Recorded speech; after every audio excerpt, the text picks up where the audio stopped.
Hi guys, I hope you're doing well, and I hope you're having a wonderful start to your morning. This is going to be the first chapter of the book of Ezra, and talking about what's going on in the chapter and how it sets up the stage for the whole rest of the book. So, chapter 1 of Ezra opens up with this interesting scene of a Persian king. His name is King Ahasuerus, and as I said in our last video, he's going to be the king of Persia during this whole book. So King Ahasuerus, and it takes the time to kind of list out some of his accomplishments. He was ruler over so many provinces and he had such wealth, actually is showing off. And the book opens with him having a party, having a feast that lasts for 7 days. And basically it's all for the purpose of him showing off how great and wealthy and mighty he is as a king. So he and his cohorts are having a party, and what's interesting is their party is divided. It's the guys are in one location, all the ladies are in another location. And so they're having this party, they're having a grand old time.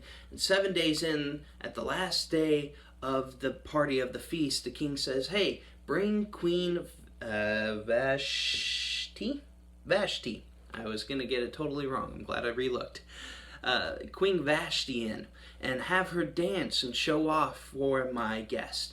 Now the implication is that what the king wanted her to do would have been very promiscuous, would have been very scandalous, maybe to our culture, not to their culture. It would have been pretty within the realm of normal for their culture, but basically he wanted her to come and show off, and so he could boast about how great he is and that he has a wife as lovely as her.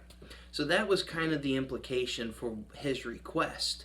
And Queen Vashti, upon hearing it, says, no, and refuses. And so it leaves the king in this awkward position of, what do I do? Now, granted, he's been partying for the last 7 days, so, and the Bible mentions that his heart was full of wine. So basically, it's implying he's drunk at this point, and he makes this request drunkenly. But also now he has to make a decision on how to respond to Queen Vashti's refusal for his request.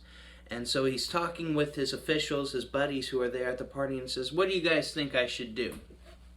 And they, being drunk too, said, "We got a solution. You know, she didn't just disrespect you, she disrespected all of us, in that her example to all the women is a danger to our authority in our homes. Therefore, you should depose of her, you should banish her, you should get rid of her, and find a new queen." And the king, angry, drunk, says, "That's a great idea. How could I possibly ever regret that?" And so he does. He gets rid of his queen, Queen Vashti, because of her refusal to come and dance for him. And at the same time, he also gives this proclamation.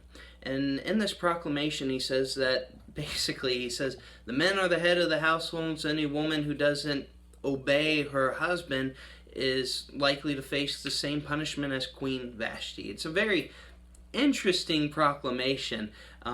Basically, they just reaffirm their authority in the home to an extreme and probably unbiblical position. But that's chapter 1. It sets the story. Queen Vashti refuses her husband, and as a result, he gets rid of her. King Ahasuerus gets rid of her, and he is now without a queen. And this is going to set up what happens in chapter 2. So I'll see you guys tomorrow, and we'll talk about chapter 2 of Esther. Before I go, sorry, I forgot the before I go part. Something to think about as you go throughout your days. Take the time, guys, to read chapter 1 and, get a feel for it yourself. But something to think about as you go throughout your day. King Ahasuerus makes a very hasty and rash decision in a moment of anger. Anger is a very powerful thing and can cause a lot of problems.